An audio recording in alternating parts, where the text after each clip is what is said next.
ஜீவநதி ஜீவநதி.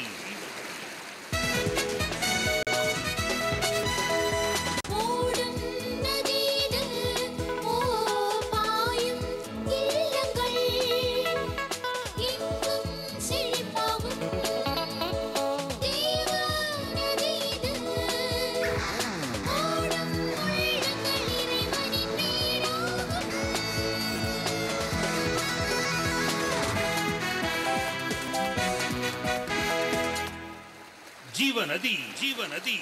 இயேசுவை நம்பினோர் கெடுவதில்லை, யாரையும் அவர் கைவிடவும் இல்லை. இயேசுவை நம்பினோர் கெடுவதில்லை, யாரையும் அவர் கைவிடவும் இல்லை. தம் மண்டை வந்தவரை தள்ளவும் இல்லை. இயேசுவின் அன்புக்கு பஞ்சமும் இல்லை. தம் மண்டை வந்தவரை தள்ளவும் இல்லை. இயேசுவின் அன்புக்கு பஞ்சமும் இல்லை. இயேசுவை நம்பினோர் கெடுவதில்லை, யாரையும் அவர் கைவிடவும் இல்லை. அன்போடு அவர் நம்மை ஆதரிப்பார், அம்மா அப்பாவை போல் அரவணைப்பார். ஆபத்து நேரத்தில் துணையிருப்பார், ஆபத்து நேரத்தில் துணையிருப்பார். ஆறுதல் தந்து அரவணைப்பார், ஆறுதல் தந்து அரவணைப்பார். இயேசுவை நம்பினோர் கெடுவதில்லை, யாரையும் அவர் கைவிடவும் இல்லை. துன்பத்தில் துணையாக வந்திடுவார், தொல்லை கஷ்டங்களை துரத்திடுவார். வியாதிகள் வந்தாலும் சுகம் தருவார், வியாதிகள் வந்தாலும் சுகம் தருவார்.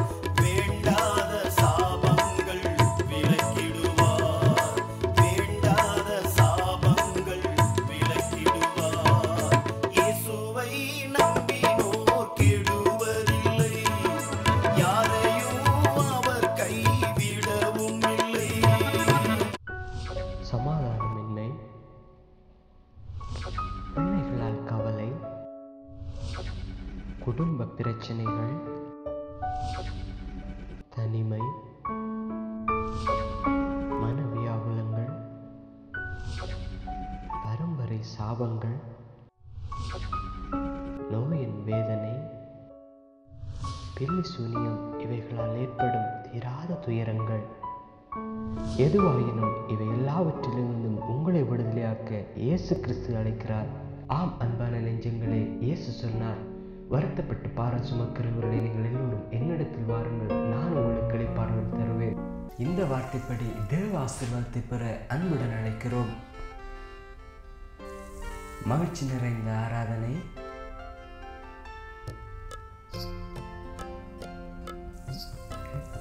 விடுதலையோடு ஆராதனை செய்யும் மக்கள்,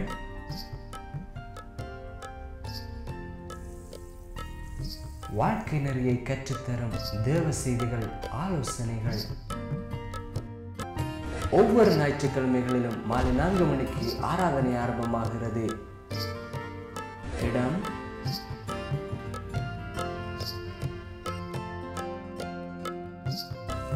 தொலைபேசி இலக்கங்கள்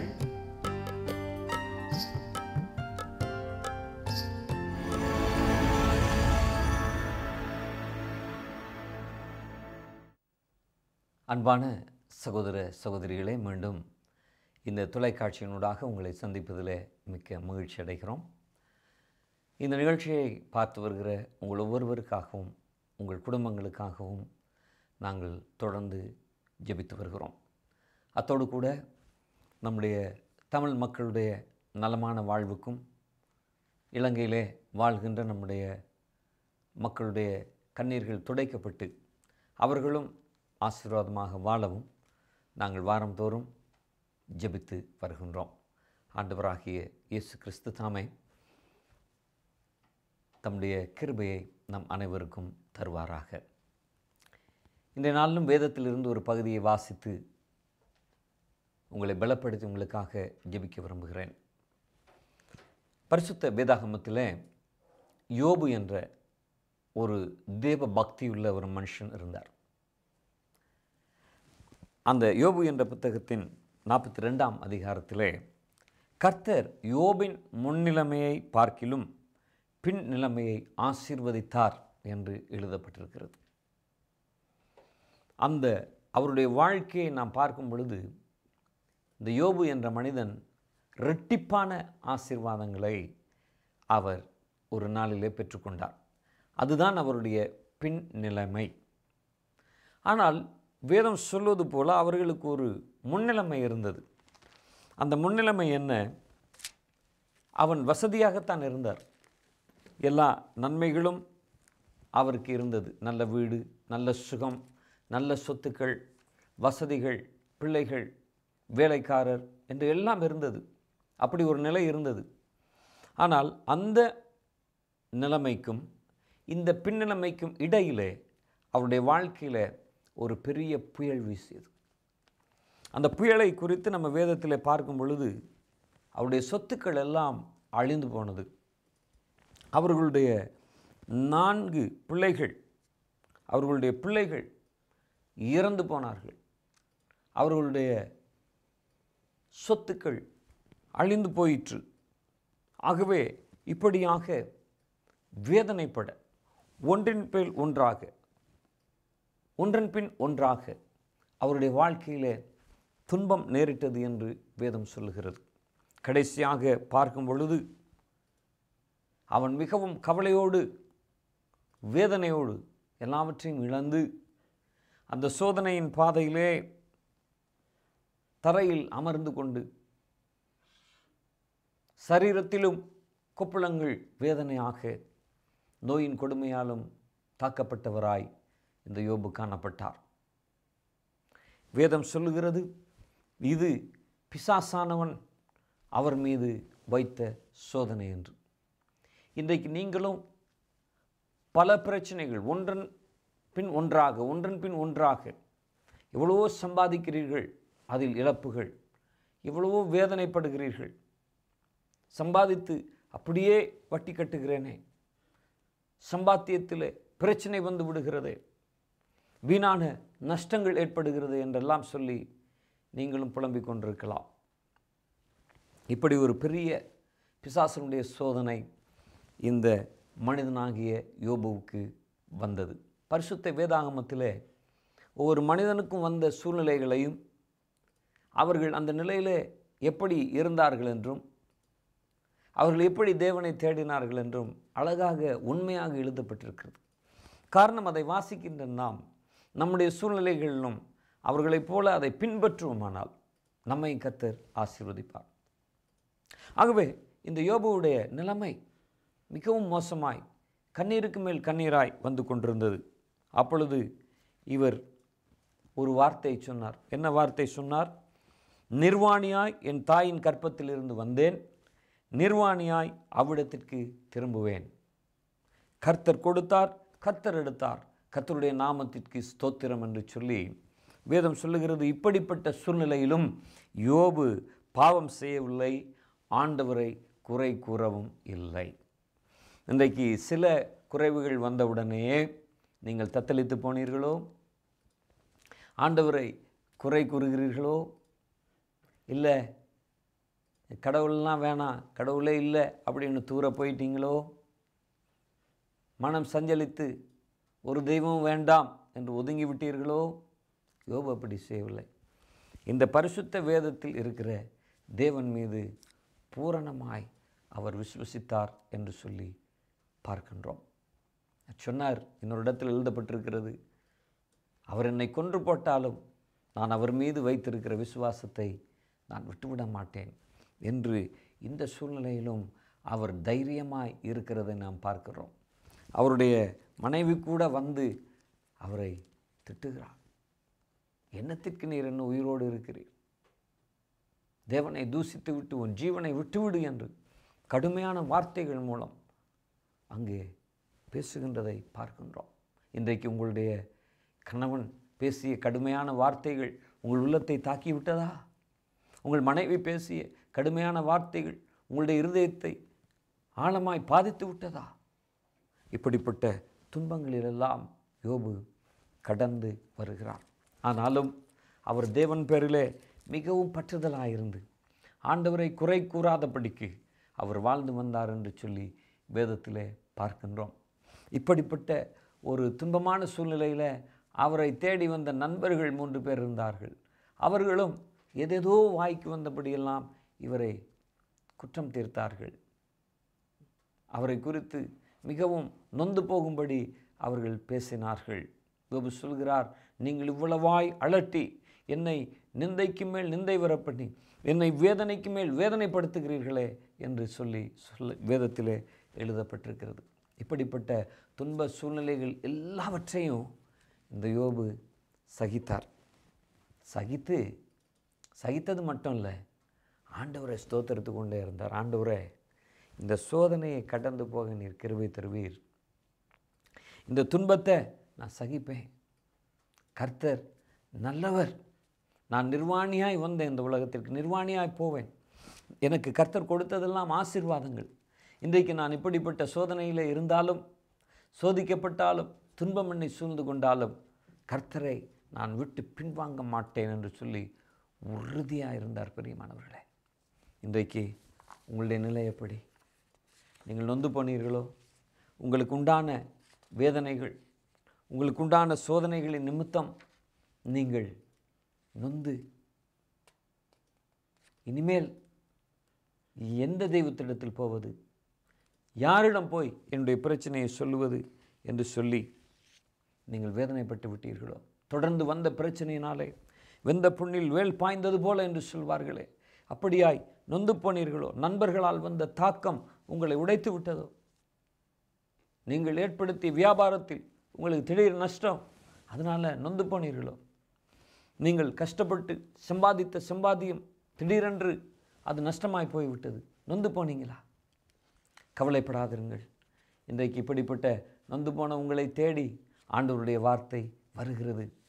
நீங்கள் இயேசு கிறிஸ்துவை விசுவசித்து அந்த தேவனாகிய கர்த்தர் மீதில் நீங்கள் பாரத்தை வைத்து ஜெபம் பண்ணி நிச்சயமாய் உங்களுக்கு ஒரு ஆசீர்வாதத்தின் நாள் வரும் என்று விசுவசிப்பீர்களானால், ஆண்டவரே இயேசுவே, நீர் என் வாழ்க்கையை மாற்ற நீர் வல்லவர், இந்த யோபுவின் பின்னிலைமையை இரட்டிப்பாய் ஆசீர்வதித்த தேவன் என் வாழ்க்கையிலும் என் குடும்பத்திலும் நீர் இப்படி செய்ய வல்லவர் என்று நீங்கள் விசுவசிப்பீர்களானால், ஜெபிப்பீர்களானால் கர்த்தர் நிச்சயமாய் உங்களுக்கு உதவி செய்வார். இப்படிப்பட்ட துன்ப சூழ்நிலைகளில் கடந்து செல்லுகின்ற எத்தனையோ குடும்பங்களை நாங்கள் சந்தித்திருக்கிறோம். எத்தனையோ வேதனைகள், எத்தனையோ கண்ணீர்கள். அவர்களுக்கு அரசாங்கத்தால் உதவி செய்ய முடியவில்லை. சில குடும்பங்களுக்கு டாக்டர்களால் உதவி செய்ய முடியல. சிலர் பல இடங்களில் சென்று பல முறைகளை அவர்கள் பார்த்து ஒவ்வொருத்தர் சொல்லுகிறதெல்லாம் செய்து ஆயினும் அவர்களுக்கு விடுதலை இல்லாமல் கண்ணீரோடு இருப்பார்கள். இப்படிப்பட்டவர்களெல்லாம் சந்தித்து இந்த பரிசுத்த வேதத்தில் சொல்லப்படுகிற ஆண்டவருடைய வார்த்தையை விசுவசிக்கும்படி அவர்களோடு இருந்து ஜெபிக்கிற வேளைகளெல்லாம் கர்த்தர் அவருடைய வாழ்க்கையை மாற்றியிருக்கிறார். கர்த்தராகிய தேவன் சுகம் கொடுத்திருக்கிறார். டாக்டர்களால் கைவிடப்பட்டவர்களை கர்த்தர் உயிரோடு எழுப்பி இருக்கிறார். கடன் தொல்லைகளினால் மீள முடியாமல் இருந்தவர்களுக்கு ஆண்டவர் அற்புதமாய் வழி திறந்து அவர்களை மீண்டும் சமாதானத்தோடு வாழ வைத்திருக்கிறார். பிள்ளைகள் இல்லையே என்று கவலைப்பட்டு எத்தனையோ காரியங்களை பார்த்தவர்களுக்கு கர்த்தர் அற்புதம் செய்து மலடியாக இருந்தவர்களை சுகமான பிள்ளைத்தாட்சி ஆக்கினார் என்று வேதத்தில் எழுதப்பட்டிருக்கிறது போல அவர்களை ஆசீர்வதித்திருக்கிறார். குட்டி போதை என்று நொந்து போனவர்களுக்கு விடுதலை கொடுத்திருக்கிறார். ட்ரக்ஸ் என்று சொல்லி வேதனைப்பட்ட பெற்றார்கள், அந்த பிள்ளைகளுடைய வாழ்க்கையில் மாற்றம் இல்லை என்று கண்ணீர் விட்டவர்களுக்கு கர்த்தர் விடுதலை கொடுத்திருக்கிறார். இன்றைக்கும் நான் பிரசங்கிக்கிற இந்த இயேசு ஜனங்களுடைய வாழ்க்கையில் ஒரு புதிய காரியத்தை செய்து ஆசீர்வதிக்கிற ஜீவன் உள்ள தேவன். அவரால் தான் முடியும். அதனால் ஒரு நாள் வந்தது, இந்த விசுவாசத்தோடு யோபு காத்திருந்தார். என் மீட்பர் உயிரோடு இருக்கிறார் என்று நான் அறிவேன் என்று அவர் அறிக்கை பண்ணினார். விசுவசித்தார். அவருடைய விசுவாசம் வீண் போகவில்லை. ஆண்டவர் அவருடைய விசுவாசத்தை பார்த்தார். அந்த துன்ப சூழ்நிலையிலும் அந்த சாத்தான் அவர்களை சோதித்த வேளையிலும் அவர் பின்வாங்காமல் ஆண்டவரை குறித்து தீய வார்த்தை சொல்லாமல் முணுமுணுக்காமல் கர்த்தர் மீது விசுவாசமாக இருந்தபடினால அந்த விசுவாசத்தை ஆண்டவர் கனம் பண்ணி ரெட்டிப்பாய் ஆசீர்வதித்தார். இதெல்லாம் இழந்தானோ அவெல்லாம் ரெட்டிப்பாய் கிடைத்தது. மிகுந்த மனமகிழ்ச்சி. ஊரார் பார்க்கிற என்னென்று. அதுதான் பிரியமானவர்களே, அதுதான் நம்ம ஆண்டவராகிய இயேசு கிறிஸ்து. இன்றைக்கு அவரை அப்படியாக ஆசீர்வதித்தவர் தான் நம்முடைய ஆண்டவர். என் வாழ்க்கையில் நிறைய இந்த ஆண்டவரை ருசித்து பார்த்துருக்கிறேன். என்னுடைய சூழ்நிலைகளிலெல்லாம் ஆண்டவர் எனக்கு கை கொடுத்திருக்கிறார். ஆகையினால தான் நாங்கள் இன்றைக்கு தைரியமாய் உங்களுக்கு அறிவிக்க முடிகிறது, சொல்ல முடிகிறது என்னவென்றால், பூரண நம்பிக்கையோடு நாம் இருப்போமானால் கர்த்தர் நிச்சயமாக நம்மை ஆசீர்வதிப்பது உண்மை. இன்றைக்கு இந்த மாலை வேளையில் நீங்கள் எப்படி இருந்தாலும் அருமையானவர்களே, உங்களுடைய நிலைமையை ஆண்டவர் அறிந்திருக்கிறார். உங்களுடைய முன்னிலைமையை அறிந்திருக்கிறார். உங்களுடைய தற்போத நிலைமையை ஆண்டவர் மாற்றி உங்கள் பின்னிலைமையை இரட்டிப்பாய் ஆசீர்வதிக்க தேவனால் முடியும். ஆகையினால் என் அருமையான சகோதரனை சகோதரியே, இந்த ஆண்டவர் மீது விசுவாசம் வைப்பீர்களானால், நானே வழியும் சத்தியமும் ஜீவனுமாக இருக்கிறேன் என்று சொன்ன ஆண்டவர் மீது உங்கள் விசுவாசத்தை வைப்பீர்களானால், உங்கள் இருதயம் கலங்காதிருப்பதாக என்று சொன்ன இயேசு மீது உங்கள் விசுவாசத்தை ஆழமாய் பதித்துக் கொள்வீர்களானால், கட்டாயமாக ஆண்டவர் உங்களுடைய தற்போதைய நிலைமையை பார்க்கலாம் உங்களுக்கு வர இருக்கிற எதிர்காலத்தை ஆசீர்வதித்து கொடுப்பார். உங்கள் பிள்ளைகளை குறித்து கவலைப்பட்டு கொண்டிருக்கிறீர்கள் அல்லவா? கர்த்தருடைய கருத்தில் வைங்க. உங்களுடைய பிள்ளைகள் நடக்கிற நடப்புகளை பார்த்து வேதனைப்பட்டு கொண்டிருக்கிறீர்கள் அல்லவா? கர்த்தருடைய கருத்தில் வைங்க. அவருடைய கிருபை உங்கள் பிள்ளை சூழ்ந்து கொள்ளும் பொழுது அங்கே ஒரு மாற்றத்தை காண்பீர்கள். பின்னிலைமை ஆசீர்வதிக்கப்பட்டிருக்கும். தீய நண்பர்களிலிருந்து விடுதலையாக்குவார். கிருபைகளை ஆண்டவர் வழிந்தருளுவார். ஜெபம் செய்வோமா? அன்பின் பரலோக பிதாவே, இப்பொழுதும் விசுவாசத்தோடு அடியனுடைய வார்த்தையை கேட்டு ஜெபித்து கொண்டிருக்கிற ஒவ்வொரு குடும்பங்களுக்காக ஸ்தோத்திரம். அவர்களுடைய தற்போதைய நிலைமை எப்படி இருந்தாலும், கண்ணீர்கள், சமாதானம் இல்லை, தொடர்ந்து தோல்வி, வேதனைகள், சாபங்களினால் வருகிற பிரச்சனைகள், பிள்ளைகளினால் கண்ணீர்கள் என்று சொல்லி எந்த துயரத்தின் பாதையிலே கடந்து சென்றாலும், இந்த சோதனை காலங்களில் அவர் கடந்து சென்றாலும், இந்த நிலைமையை மாற்றி பின் நிலைமையை யோபுவின் குடும்பத்தில் ஆசீர்வாதமாக்கியது போல இவர்களுடைய குடும்பங்களிலும் ஆசீர்வாதமாய் கொடுக்க உம்மால் கூடும். இப்பொழுதும் யார் யாரெல்லாம் விசுவாசத்தோடு ஜெபிக்கிறார்களோ அந்த குடும்பங்களை ஆசீர்வதிப்பீராக. அவர்களுடைய பிள்ளைகளை எல்லா தீமைக்கும் விலக்கி காப்பாற்றுவீராக. இயேசுவின் நாமத்தினால இவர்களுக்கு ஒரு அற்புதம் நடப்பதாக. இயேசுவின் நாமத்தினால இவர்களுடைய நிலைமைகள் மாற்றங்கள் உருவாவதாக. இயேசுவின் நாமத்தில் இந்த குடும்பம் தெய்வீக சமாதானத்தை பெற்றுக்கொள்வதாக. எங்கள் இரட்சகரும் நித்திய ஜீவனை தருகிறவருமாகிய இயேசுவின் நாமத்தில் வேண்டுகிறோம் பிதாவே, ஆமென். கர்த்தராகிய இயேசு கிறிஸ்துவின் கிருபையும் சமாதானமும் உங்கள் அனைவரோடும் என்றென்றும் இருப்பதாக. ஆமென். சமாதானமின்மை, பிள்ளைகளால் கவலை, குடும்ப பிரச்சனைகள், தனிமை, மனவியாகுலங்கள், பரம்பரை சாபங்கள், நோயின் வேதனை, பில்லி சூனியம் இவைகளால் ஏற்படும் தீராத துயரங்கள் எதுவாயினும் இவை எல்லாவற்றிலிருந்தும் உங்களை விடுதலையாக்க இயேசு கிறிஸ்து அழைக்கிறார். ஆம் அன்பான நெஞ்சங்களே, இயேசு சொன்னார், வருத்தப்பட்டு பாரம் சுமக்கிறவர்களை நீங்கள் எல்லோரும் என்னிடத்தில் வாருங்கள், நான் உங்களுக்கு இளைப்பாறுதல் தருவேன். இந்த வார்த்தைப்படி தேவ ஆசீர்வாதத்தை பெற அன்புடன் அழைக்கிறோம். மகிழ்ச்சி நிறைந்த ஆராதனை,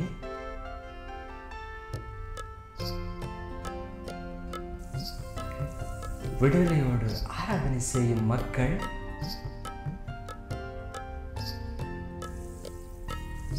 வாழ்க்கை நெறியை கற்றுத்தரும் தேவ செய்திகள், ஆலோசனைகள் ஒவ்வொரு ஞாயிற்றுக்கிழமைகளிலும் மாலை 4 மணிக்கு ஆராதனை ஆரம்பமாகிறது. இடம்